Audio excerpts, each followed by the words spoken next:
Hashem, any language, does not be in Hebrew.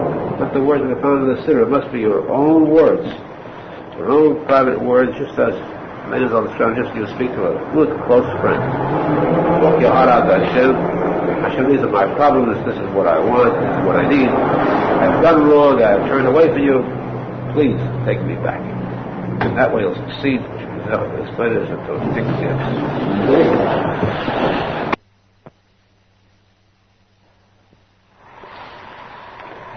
First, we left out an important halacha. In fact, we left it as part of the story of Shlomo HaMelech. You haven't been a vot. The Gemara says if you haven't been a vot, once committed a crime that was so big that for that crime he had to pay with his future loss. Lost everything later on. It never affected us instead, but here it does. That's why I want to bring it up. His crime was that he took off his tefillin in front of Shlomo HaMelech. Shlomo says, Rabbi, he took off his tefillin in front of him. That's the crime. What's the crime? Because he took off his tefillin in front of him. He's never even going to. It's like taking his hat off. Which means, exactly the opposite of what the Abdul Goy do. Again, it's not a respect that the hat off by a Jew. His hat on at all times. Take off his hat in order to remove his tefillin in front of his Rebbe was an act of disrespect. And then says, therefore, a person must be very cautious not to face the other Kodesh when he takes off his tefillin. You're not supposed to remove the tefillin in front of the other Kodesh. Upstairs, when you don't have any Kodesh, it never wasn't brought into effect. The Sundays we daven down here. It's important that we know the halacha. Always turn away from the other Kodesh when removing the tefillin shalosh. When that's required, was a person has a yarmulke that's so tiny he moves so fresh over the yarmulke when he doesn't. But in that case, it's also embarrassing to have a yarmulke so tiny. Let's go back to the halachas. We're speaking about Shlomo HaMelech. Let's go on to tell more about Shlomo HaMelech. Today is Sunday, the first day of the week. We'll discuss so we continue to Shabbos, 6 days a week, because we show that on Sunday already we say Yom Rishon Shabbos. Today is the first day of what? Of Shabbos. We think of Shabbos already. Now, on Friday, Erev Shabbos is a custom to say Shir Hashir. Erev Shabbos in the afternoon. Before Shabbos we say Shir Hashir, which is the Shir Hashir Mashem Shloimah, the song of songs that Shlomo HaMelech composed. This was the highest of all his compositions. He wrote 3 Sfarim, the Achidim, Mishlei, the Pablo was a wide sayings, Kehelis, at his old age. Shir Hashirim is so great and so holy, this is called the Kodesh Kodeshim. All the parts of the Torah, the Gemara says, are holy. Shir Hashirim is Kodesh Kodeshim, holy of holies. Arizal points out, look at how holy this is. You don't have Hashem's name mentioned once. Where else do you find a section of the Torah? This is one of the parts of the written Torah. Kodesh Miksav. One of the Sifras, one of the Torah. 24th one of the Torah is one of them. Where do you find a section, one of the Sifrei Torah, without Hashem's name? He says that, Arizal says, just like Hashem's name is used often, pronounced often, but the one that's not pronounced ever, the hidden one, Yud Kei Vav Kei, it's not pronounced, that one is the holy one. The hidden name of Hashem is far greater than the revealed name. Here you have the name of Hashem so hidden that we don't see it. It's naturally there, it's Kodesh Kodeshim. That shows how much holy of Shir Hashirim is. Now, to go on to another point, this is very vital. Again, we said that Shlomo HaMelech, so tragically, those who tried to attack, to criticize Chas Hashem, one who could write Shir Hashirim, whose Kodesh Kodeshim, was wisest of all men. And Arizal says when we say wise, we mean he was wise in understanding to stay away from anything wrong that's against the will of Hashem. So, Arizal says the Fedish, if we're ever in doubt that we have enough backing, we have Benel's Fedish that takes a person who is a complete fool, to think that Shlomo HaMelech did something wrong. Take the Benel's word for it. There is nothing at all physical wrong done by Shlomo. It was a tzadik gomer. In fact, we see that the Shalom is Hashem's name. The word Shlomo is used often as Melech Shalom Shalom. And Shlomo is Moshe, as Moshe Feinstein. So suffice it to say that it doesn't have to be repeated that often. Let's go on to the Zohar Kodesh on this, very briefly, but a very strong point, interesting point, in fact I would say a fascinating point of the Sefer Kabbalah bring up. Zohar Kodesh says that Shir HaShirim, being the Kodesh Kodeshim, has a direct relationship with the Torah, which means with Moshe Rabbeinu's part of the Torah, the five Chumashim. Because Shlomo is the Moshe, are directly combined, attached. Just as the Chumash begins with the second ice of the Torah, so the Shir HaShirim begins with Ashrak, the second ice going back. This Shir HaShirim, now again the Zohar Kodesh says that there is a term called Shato Upalga, which means an hour and a half. Shato, an hour, Palga and a half. There's a very strong debate between the Kabbalah, the Arizal, the Arizal, and others. The interpretation is Shato Palga. In any event, this Shato Palga is brought in reference to, the Zohar speaks about only in reference to Gehenna. The punishment of Gehenna consists of a certain very serious and very severe and incurable suffering. The Zohar says there are ways to alleviate this punishment. The person who says Yesh Medabah with a million, he is relieved of Shata or Palga of Gehenna, an hour and a half Gehenna. Now that means that if he says Yesh Medabah 3 times a day, David Shachas Nechomada, of course there's more than one Yesh Medabah David, but each unit is called one. So there you have only once or twice, let's say, twice in Mincha, let's see Kaddish Washmas, and Kaddish afterwards, 3 times a day will be Kaddish Yosef, still, Shachas is much more, still counted as a unit, Shato Palga. So for each tefillah you receive the credit of Shato Palga, which means that an hour and a half is deducted from Gehenna. That's what the Zohar Kodesh says, and then we have to debate whether the Shato Palga means literally 80 minutes, or whether it means a section of Gehenna. In the event there, let's take the many who do claim that it means literally. In other words, we'd say that possibly both are right. We understand the reason that these only Rebbe Kabbalah both are right. It refers to time and place.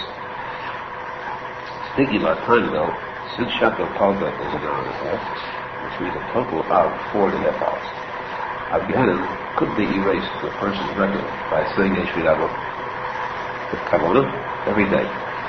On Shabbos, the Gehenna rests completely. Speaking about a regular Jew who's not perfect, but at least he's a Shabbos. For him, the Gehenna rests on Shabbos. There's no fire burning on Shabbos. There's Shavado Eish, Gehenna rests. Now, since their Shabbos rests, how many hours do you have left during the week? There's 168 hours in the week, 24 times 7. Shabbos is 24 hours, which means you have 144 hours left. 144 hours left besides the Shabbos Kodesh. 144 hours of 6 days, 6 times 24, of potential fires of Gehenna and suffering. The person says the Yesh Medabah with Kavanah in 6 days, he subtracts 6 times 4.5, 4.5 hours each day, 3 times an hour and a half, 4.5 times 6 days, it's 27.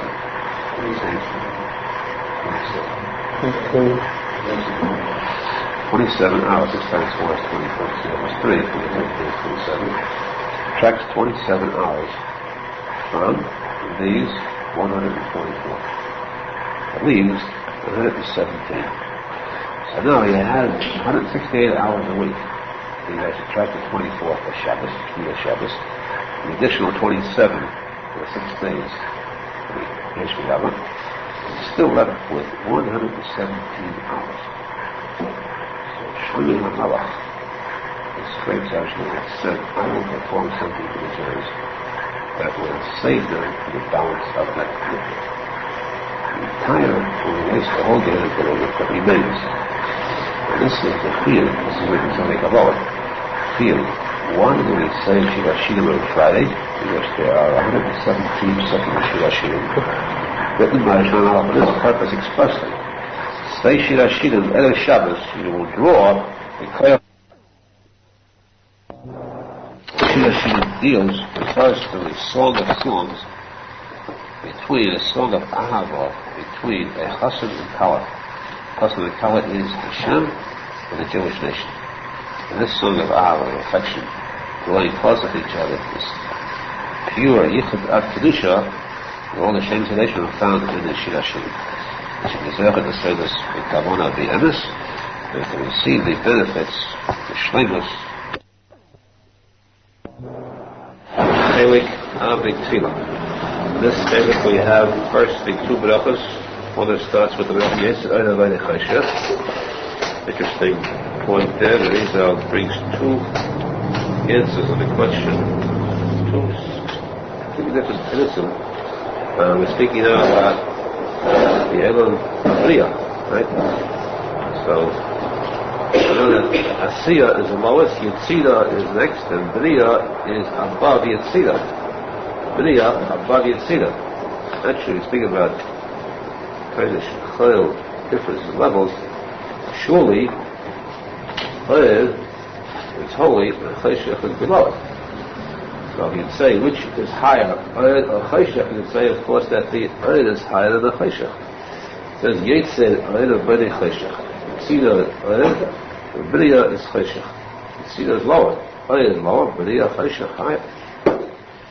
Yeah, that's what he brings at Kasher with 222. The first bracha is called Birchas Yetzer. It is with Korach Atah Hashem Yetzer HaMiyadis. That's another time. It's not the Shia bracha. This bracha is Korach Atah Hashem Yetzer HaMiyadis. That's the first bracha. The second bracha is Ahavas Tailan. He said, at the point of Maher Hobei Omen Lecha Shol Lev Yaakov, so you take the tzitzis in your hand, all four tzitzis into your left hand, between the last two fingers. You finish the bracha together with the chazan to avoid answering amen. You say Shema Yisrael with the chazans. We said the kavonas of Shema Yisrael. With the Shema Yisrael, we said what is brought in Halacha. Menachem brings another kavanah entirely. One, if you say Shema Yisrael, the first thought is this is for the sake of the mitzvah. It's a simple Pashut kavanah. It's a mitzvah that Torah saying V'yeh Shema, now following that mitzvah. This must be done with kavanah, this mitzvah. This one special. Saying Shema Yisrael. Then the Chavan Hashem Echad, Aleph is one, Ches is seven, the heavens and earth, Dalet is four directions, and Hashem in all six directions. Baruch Hashem, final course of the word, that's Shema Yisrael is 25 letters, Baruch Hashem is 24 letters, total of 49 letters. This is though Yichud. First of all, Chaf Hey. Shema Yisrael is Kudsha B'Yechud. Baruch Hashem refers to Shechina. You say that Miyachet, the meaning of Hashem and the Shechina, because the Shechina is in Golas. Kaviyachal, there is a Pida between Misha and Bala. Between Melech and Malka, there's a separation. Bring them together. Otherwise, when it says this, because it's Shivcha Kitira Shkinirta. The mistress, the owner of the home, queen, as a maid. Queen is sent out in Golas. Who takes over? The maid takes over. The maid inherits the rights to the house, Chas Shalom. So we have to see to it to get the maid out, Shivcha Sitra Achta, the maid out to get the Malkov back in. Now this is the cause, the reason the maid says for bad thoughts. What are those? Bad thoughts, impure thoughts are caused by this Shivcha. This tumor. Good for the tzedakah. The person wants to get this bad thoughts out, get them out, purify his mind, because the mind, the mayach, is the highest of all. Mayach is the place to see that in the Neshama. The person wants to have pure mind, so he's got to purify his mind, and this is what God. For this, the Menachem says that by saying the Shema Yisrael with kavanah, drives out the Shivcha, his name, thereby purifying the mind, bringing the Shechina back into his mind. Malach Asur Berhotim, and Hitei HaMayach, imprisons, Kaviyachal, he imprisons Hashem in his mind. So you have Tefillin, which are called Hitei HaMayach. Tefillin also you have Tefillin in the head to purify the mind. Arizal said that there's one Eitzah, a person Catholic who sees that he is Chas v'Shalom stricken with a severe attack of bad thoughts. Somehow he can't get these thoughts out of his mind. He's plagued by it more than the average. He really wants to purify himself, get rid of it. Then it'll say that this can be done by saying the Shema Yisrael and Baruch Shem with tears. If he says with tears, then this is the perfect, surest way to rinse the bad thoughts out of his mind, purify his mind through this ancient Torah that Arizal gives us. Something to remember, to keep in mind, to know about this. You cannot spend an hour just on saying those two lines. This is not expected of a person. Because you start thinking about these things, you stay to Shema Yisrael until after the Chassidut finishes Shemesha too. There were some people, of course, did say the Kriya Shema Guru, did daven over, but normally, regular cases, all this could be done in seconds, without rushing. Simple concentration. Everything we said can be covered in a few seconds. Could be done if you simply accustom yourself to it, to the habit that becomes simple nature. Then we said we have explained the 3 or 4 sections of the Kriya Shema. We start on one item. We said always, of course, you must separate the dvakim. Wherever a word would be skipped or harmed, destroyed pronunciation, and you have to see to it to pronounce it separately. The last passion, the passion of tzitzis, Halacha teaches the Isem Eisai, the Isem Eisai. You shall see it. If you look at the tzitzis, you can it twice there. Then you have 2 words with a Zayin. The Zayin must be very carefully pronounced. Uzechartem es kumitzvos Hashem. Uzechartem. You have to pronounce the Zayin. Uzechartem. Vasisem Eson. And then you have Alaysa Suru Achel Afanafaynetem. You got to concentrate on this. Mind. You should not turn away. Follow your heart and your eyes. The Lord says in Satan that there's, in order to perform a sin, that's a sale. A Satan wants to sell you a bill of goods, sell you a chayt, commit a sin. How does the Satan do it? He has his agents. He has 2 agents, the heart and the eyes. The Lord says that the eyes are first. The eyes see, it's bad sight. And right away the heart desires. And the Satan's got you. The rest of the others complete the action. They do these sins. So therefore the Torah says right in the beginning, do not turn away, do not follow after the heart and your eyes. Be sure to control the sight, not to look at a thing, not to look at a thing, because if you look the wrong places, it will bring about desire to the heart. Not to follow the evil of the heart and eyes. And then you would have the next word, the mantis kiruv, here too, especially. Pronounce the Zayin, because if you say it fast, it comes out Laman Tiskiru. Tiskiru is a bad word to use here. It should be Z and not S. So you say Laman Tiskiru, pronounce the Z, the Z there. Both Uzechartem and Laman Tiskiru. This is the part you'll hear people, this everyone else, because make sure you find people just listening around with this. Now they are showing there are certain things that they learn. This part they do the rest of the things as well will be good. We should exactly to take these things into deep thought and not to lose them. Everything should be done in our minds clearly, carefully, and to remember them. At the end of the Yerushalmi said you get some carefulness, you listen to the Chaz's 3 words carefully, then you go on to the Menachem until you get to the then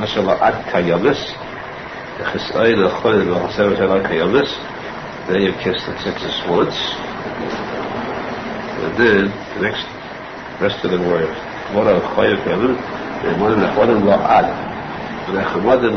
That the word la'ad, you kiss the tzitzis, drop them. You're not supposed to hold the tzitzis after that word. At the word la'ad, you drop the tzitzis, and that's it. Release them. Then, of course, you have the rest of davening till the rest of this bracha, called the bracha of Gal Yisrael, which we will discuss next time in Teshuva, which is after mitzvahs beginners. A word about the Kriyas Shema.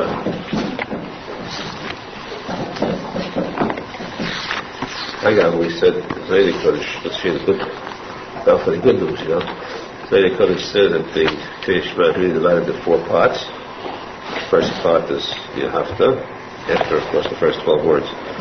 Yahafta is the first chapter, Menachem Mendel Schneerson is the second, Menachem Mendel Schneerson. So there's some Tim, that's the last word. Till Aharon is the third. There's 50 words. The end of the tzitzis is the last. Very good. So that there's special a panoramic color section in Genetic. This color, it's difficult to describe color in writing here. The Zaydi Kodesh does an extreme description of this section. Divided into 4 sections. The Zaydi Kodesh has a whole story. We once had a story, but not here.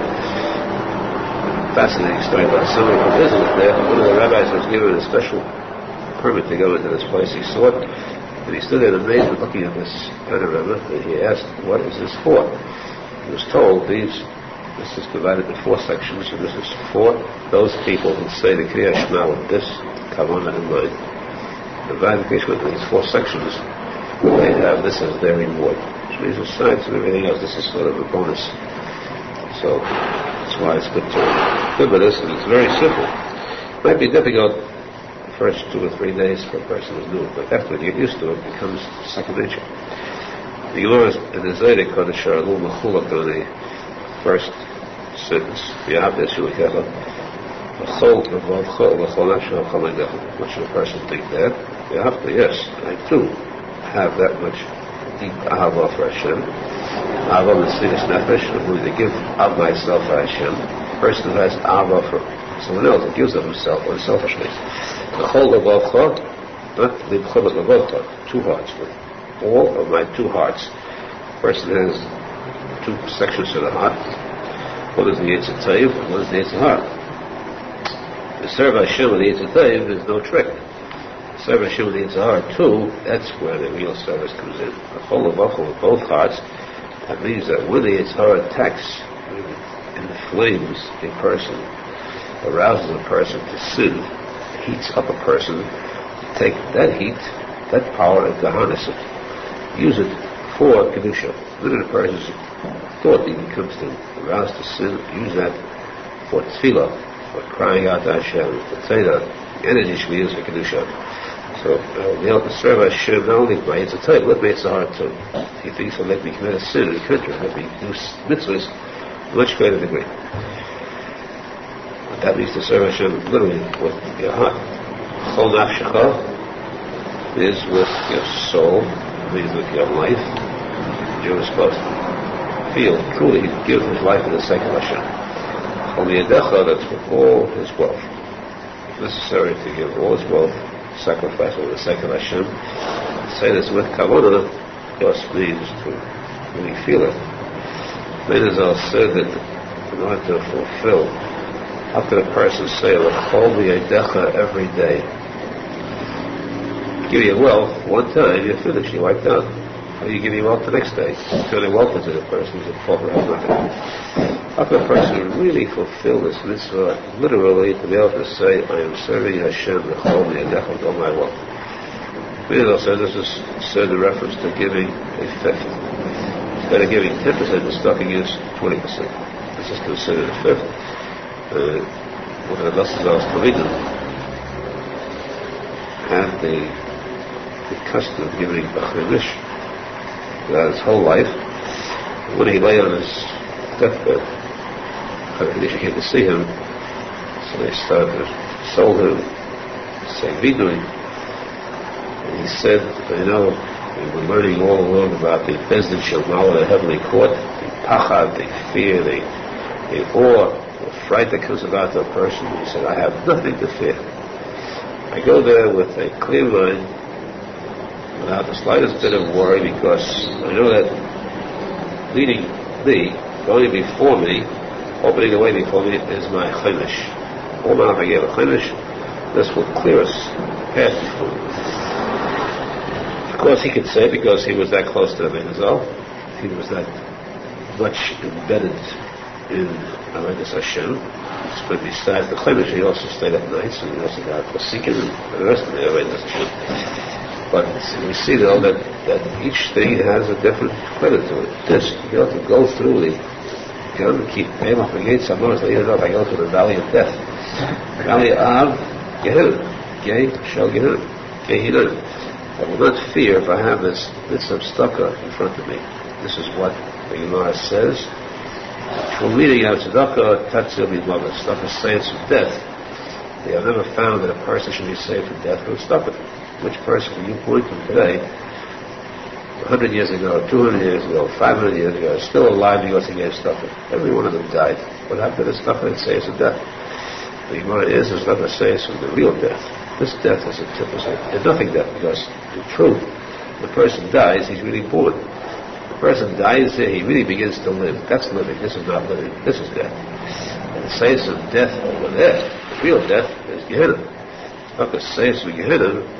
Tzedakah can cool the fires of Gehenna. Tzedakah can rescue a person out of the fears of the friendship that come there. In other words, tzedakah is like a pigeon. It's a ransom that can take the person out of this captivity of Gehenna.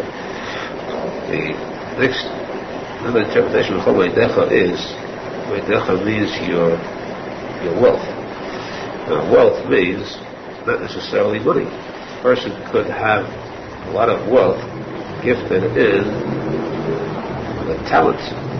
Be very talented, that too is a wealth. A person who has a very good voice, extremely sweet cantorial voice, like we have here, everyone.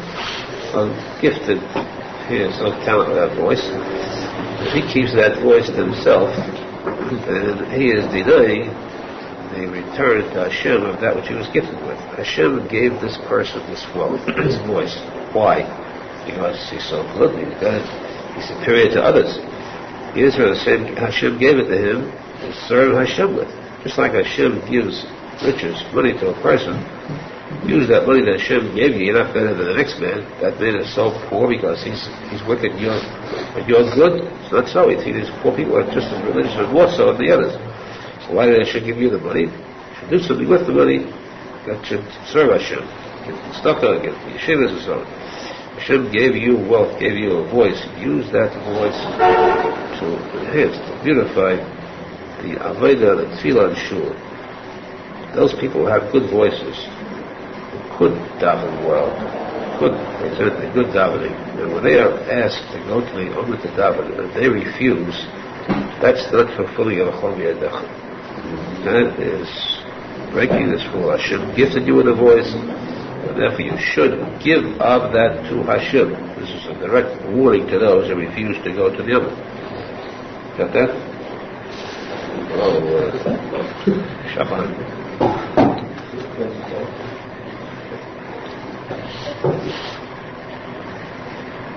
Of course, this means too every type of gift that Hashem gives, which means chachma, a person has wisdom, use that wisdom for good, use it to teach others. A person has power, physical power, use it to serve Hashem. A person has political power, all this for means of serving Hashem. The person should serve Hashem with all of himself. And that's a chus, and the zecher to receive, the sechar, the tashluma that comes to a person who serves Hashem, the emes which we know, serve Hashem, the emes v'yal.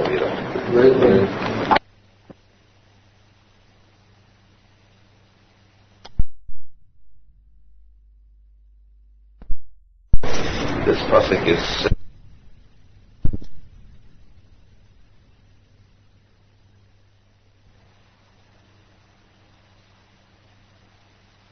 the Shemini Esrei, we said you last paragraph of a Kayin and Tzar Sheni made up. This is after the 19 brachos are complete. Now, if you notice in the Siddur, you have a posek before that, Yehi Yerushalmi Nefi, this posek is said because the Gemara says that the Hillel follows, corresponds with the Hillel. You have 18 chapters of Tehillim. 19, in the 19, you have this pasuk, Yehi Yerushalmi Nefi. So this means that maybe the words will not be accepted, all I've said until now, but that's why it fits to say after the Shemini Esrei. When you say this pasuk, that's when you have completed legally the Shemini Esrei. You're still not free till you walk back. 3 steps, finished. But legally means that from then on you may answer only. So you note this pasuk is there twice. It is there once before the Kayin Tzar, and it is there once before Yisrael Shalom B'Reimov, the very end of the Kayin Tzar. The reason is that the right place for it is at the very end. Placed in front of the Kayin Tzar as an emergency means in case you ever have to talk to it, answer it, you up to a point where you want to catch up to the Chazal saying Kedusha. You're finishing late, the Chazal starting Kedusha, you want to join in, and if you say the Kayin Tzar, you lose out on that, so you have a chance to learn some feet, then you can answer Amen, then Kedusha, and so on. When you get to the end of Shemini Esrei, as we said, Shemini Esrei ends only when you have walked back 3 steps completely. Walked back, and then walked forward after you waited. Now, this, therefore, entails another din. Halacha is, Gemara says that when a person stands speaking to Hashem, which means standing Shemini Esrei, it is definitely against the din to walk in front of him. And if you think that's an easy din to comply with, far out. Because general, science understood. The person is not Shemini Esrei, so you don't walk in front of you, passing by. To sit in front of him, of course, is awesome. And this is a halacha too that we'll find. He's doing a very major din. This is very Kodesh speaks about it, not like the Gemara does, but stresses them in very strong terms. You go into many shuls and you'll find not the Amatzim, but the so-called seemingly learned people who seem to ignore this, or seem to be unaware of this. But it is a major halacha. It's no different than any other din in the Torah. Zaydei Kodesh says it. To sit in front of a person who's davening Shemini Esrei is a major sin. Zaydei Kodesh adds that to sit on the side of a person too is also a sin. Even on the side of him, not in front of him. That's the Zaydei Kodesh halacha. Back of him, it is permissible. Behind him, to sit. This means, you'll find where it says, the statement, this is where they differ, if, let's say, a person is davening, he's sitting and davening, minding his own business, somebody comes along, walks over and starts davening Shemini Esrei, right over here, beside of him, or behind him. So, he's sitting in front of the person of Shemini Esrei. It's not his fault. He picked the right spot, there was nobody davening there. This person started down behind him, so is he required to stand up now? If he did what was right, this person came behind him, he's excused. So any Kodesh says definitely not. That person's not Shemini Esrei, no matter whose fault or what it is. You cannot sit in front of a person not Shemini Esrei. Now where does this halacha come into play? Very often, constantly, a person is davening the berachos of Kriya Shema. Yatzev, Menachem Mendel Schneerson, and somebody else, he's a little slow. Somebody else davens faster. He's behind. The minyan starts davening to Yisrael, Shemini Esrei, and he's behind. So he figures he'll sit until he gets to Tikuney Zohar, he has to stand up. And that's where he makes his mistake. Because no matter what happens, even if he's in the middle of Kriya Shema, well, you're not allowed to stand up, there's a death penalty for it. You know, there's a death penalty for standing up in the middle of Kriya Shema. Even then, if somebody gets up and davens Shemini Esrei, you're behind, no excuse at all. There's no exception to that rule. You must stand up. You cannot sit in the presence of a person davening Shemini Esrei, not the presence, but in front of the person davening Shemini Esrei. That's how strict that rule is, and why it's disregarded, of course, is a pity. Now, as we said, you cannot sit. It's definite. You cannot walk past them. If you have to go through a room, people davening from Esrei, how do you walk? How do you do this manipulate your way through? This means walking between people davening from Esrei in front of a lot of people. This is a rough case. If it's an emergency, of course, you may do it, but you should avoid that as much as possible. Avoid walking in front of people on the side of the davening. Now, with this halacha established, we come to this point. When people are davening in a shul, they're pretty much bunched up close together. Now, all this talk about walking in front of a person before Shemon Esrei, what if a person is davening there, and you're walking over here? That means you're breaking the law. A person is davening in Chicago, you're walking here, you're still east of him, in front of him. How far in front are you allowed to walk? The answer is, Talmud is about 6 feet. Within 6 feet in front of him, in other words, enough for a person to, let's say, bow forward, fall forward, be about 5.5 feet, 6 feet. That distance is the amount that belongs to him. It's reserved for his confrontation. So in that area you cannot walk. If he's, let's say, 10 feet away from the wall, there's a space that you can walk in front of him as long as he passes the 6-foot line. That you may do. Now, if people are davening in shul, small shul, or even the bigger one, you have them close up. They're all davening Shemon Esrei, and one is 2 feet in front of each other. Now, if the person in front finishes Shemon Esrei first, he has to show 3 steps. There's somebody right behind him. So to walk back, say somebody's right behind him, even 7 feet behind. He has to walk back. We're taking about 3 feet to go back.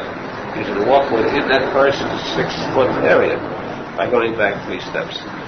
There, in that case, it is forbidden to walk back 3 steps. You have to stand there and wait until the person behind you finishes ministry. But you're not tied down because you say the posek R Nosson, which means that then you can answer every amen. It's as though you're standing listening to the chazan repeat the ministry. You can answer kaddish and everything else. There's no question about being able to answer everything, but you cannot budge. You are tied to that. You're rooted to that spot. You can't move back until the person behind you has also walked back to finish ministry, because otherwise it means you're walking in front of a person who's having ministry. Very vital law. One final law. Whatever we said now about walking in front of a person who's having ministry, unbeknownst to many, also applies to Kaddish. A person saying a Kaddish, which is something when you walk around the shul, you're free agents. Sometimes people ignore the Kaddish too.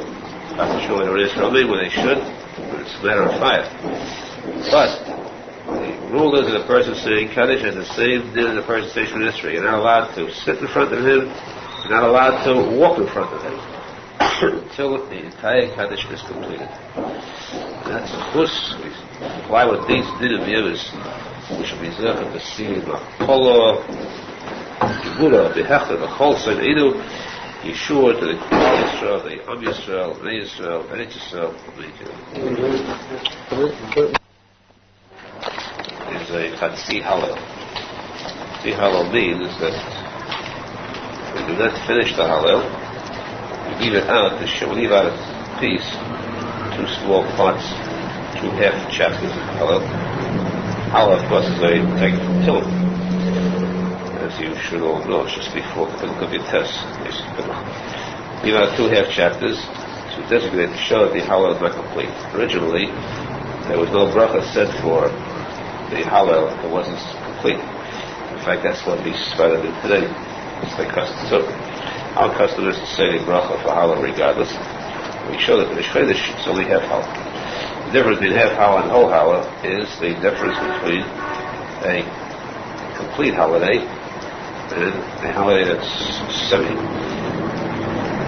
Now, for example, the Chodesh is like a weekday. It's like Shabbos Yom. We say only half Hallel, but that's not actually completely the reason. The fact is that the Chodesh does not commemorate a special ness. Hallel is said, praise Hashem for a ness that happened.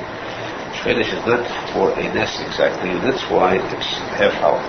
Plus the fact, of course, we said it's not a high holy day. But on Pesach, Shavuos, Sukkot, those are the main Chagim, then we say Hallel. We say the whole Hallel then, except for the first hours, the 6 days of Pesach. The last 6 days of Pesach, we say we have Hallel. The first 2 days, because they get confused with Eretz Yisrael. Eretz Yisrael is 1 day of Pesach they start with. Then they have 6 more days. We have 2 days of Pesach. We have 6 more days. We have 2 days of Pesach, holiday, and 4 days of holiday, and then 2 more days of the last day of Pesach, holiday. Until they have 1, 5, and 1. So it's the only holiday where you have half Hallel. The first 2 days of Pesach, or there the first day, it's a major holiday. They say whole holiday at night and in the morning. The 7th day of Pesach, something happened where so many people died, Egyptians. And therefore there cannot be any simcha in heaven, even though it was a showing that wiped out. Because of the simcha in heaven, we too on the 7th day, and then it's on the 7th and 8th day here, say half Hallel. Because of that, the Gemara says it's not fitting that the 7th day, which is a holiday, should be half Hallel. The half Hallel should be whole Hallel. That's why Chalamayid Pesach should not be higher than the last day of Pesach, so we also say half Hallel.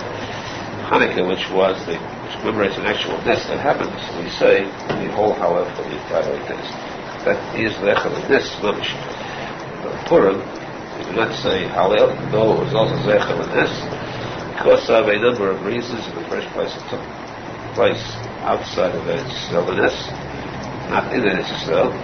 Once the Jews got to Eretz Yisrael, they decided Hallel be only from then on, instead only for Easter that took place in Eretz Yisrael. Before that, Pesach was outside of Eretz Yisrael. Once they got to Eretz Yisrael, there's henceforth only a Nes that takes place. And then they still have the Hallel set for it. Not outside, which is Purim. Different Jerusalem Gemara gives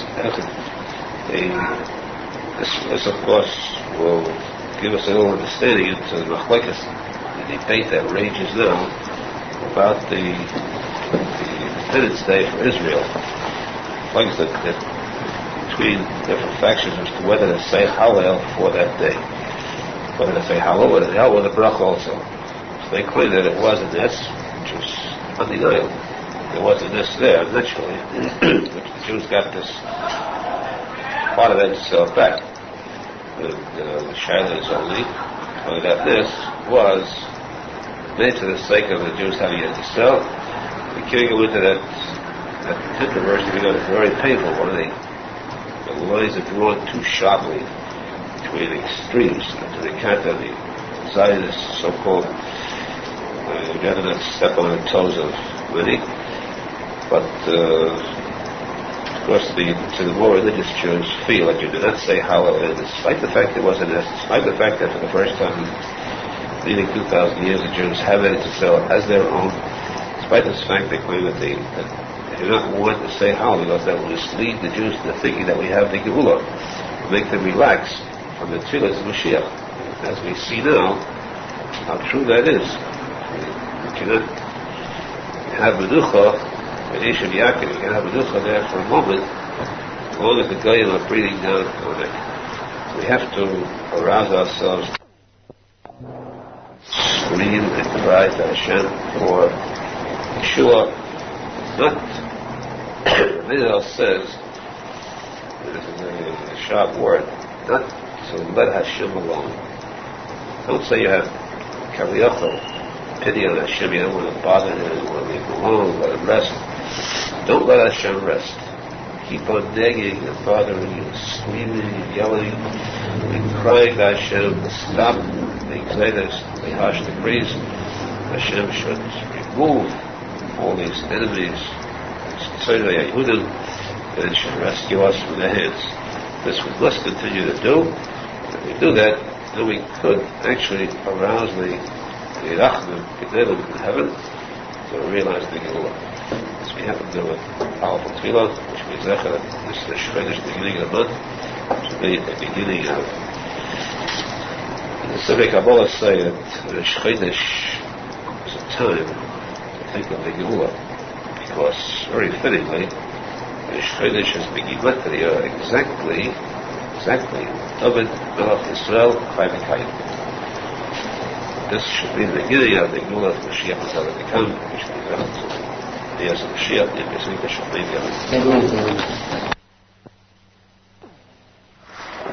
The din of Tefillah and Singlet, or Kaddish, we're up to now, or lighting Torah, so on.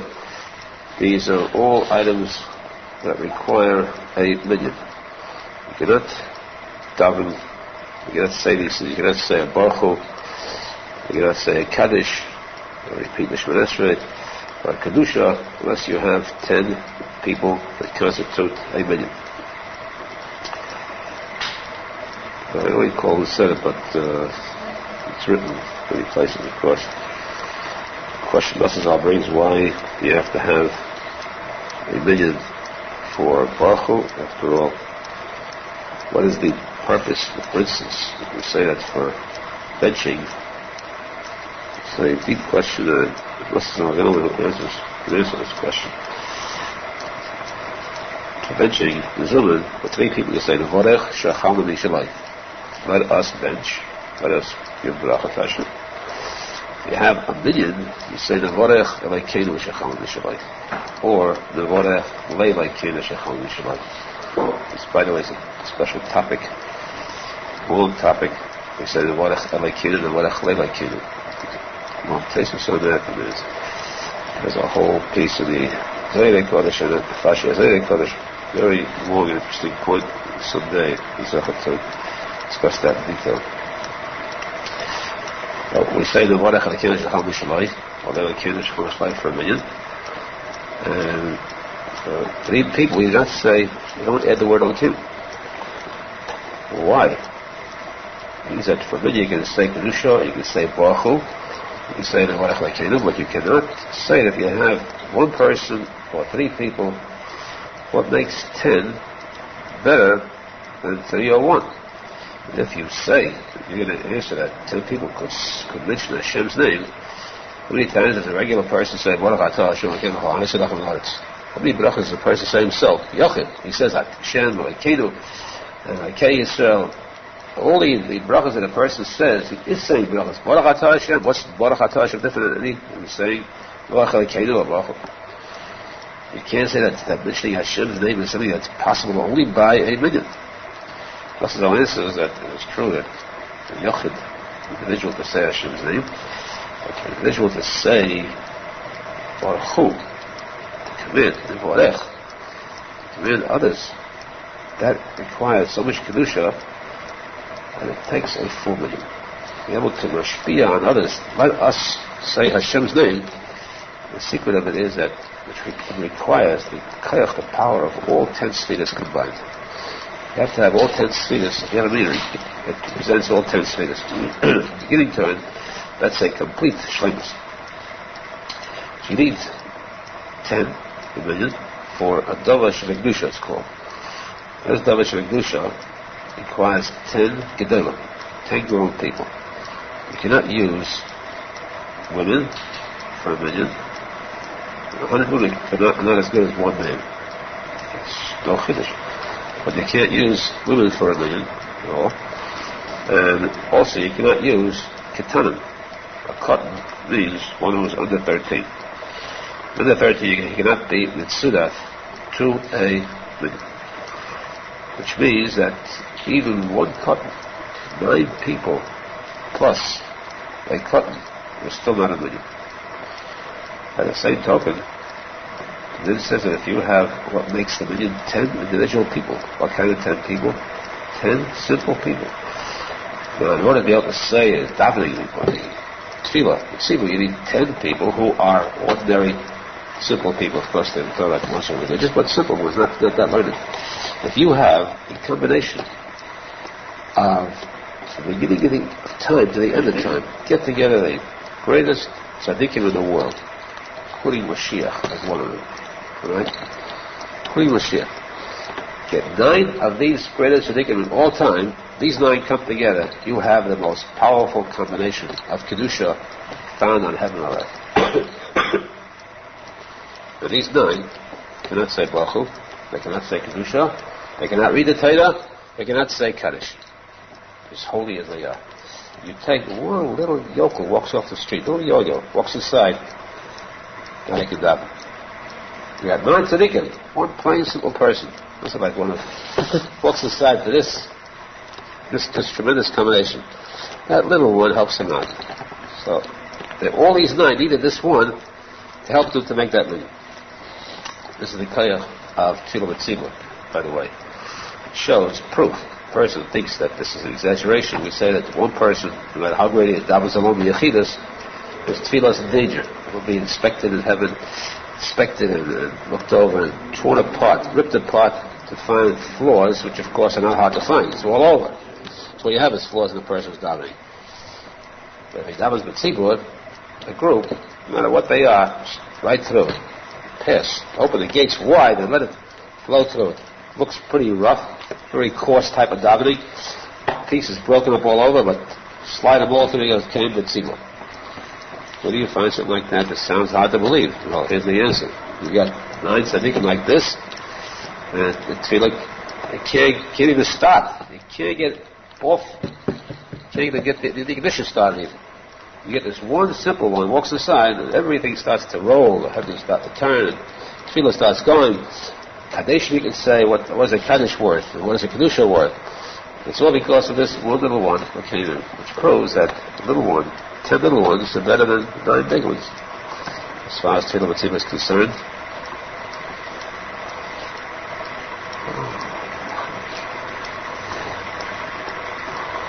Yeah, so now we said that there's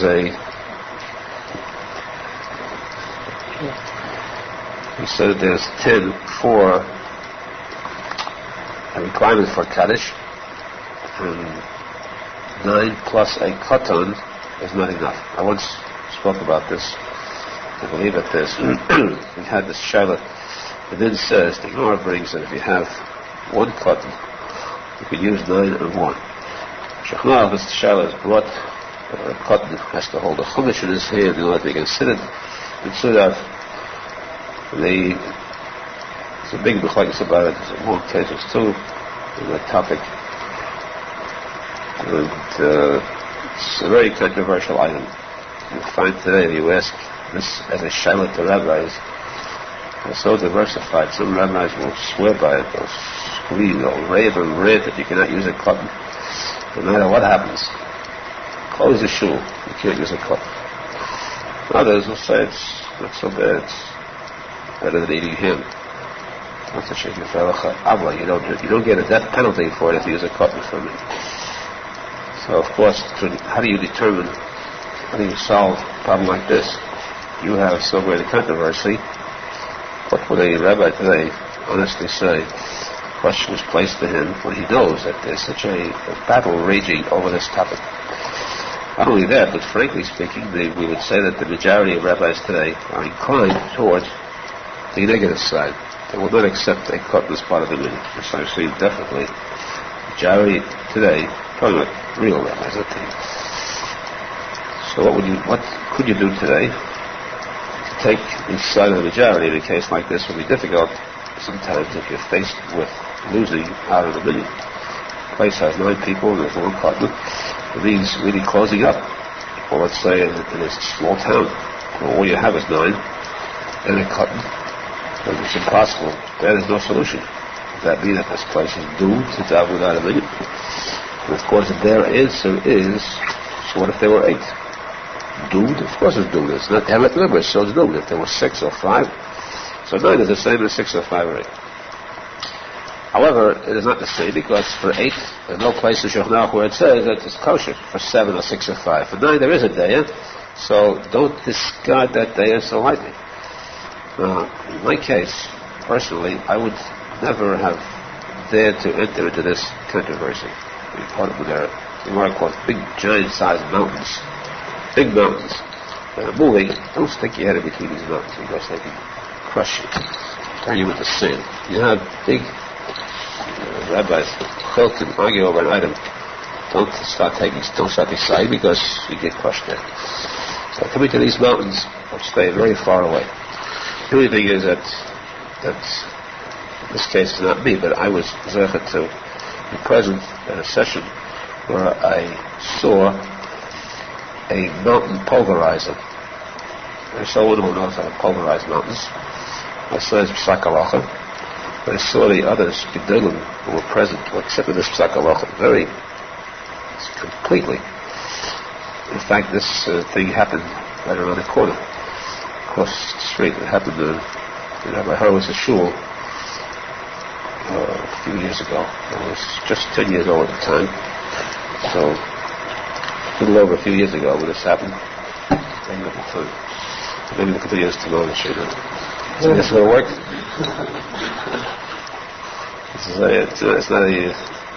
This is halacha. I'm telling you now, it's really halacha. Really halacha means that when you know that it's not just theory, but it's amazing. At that time, there were 9 men in the shul.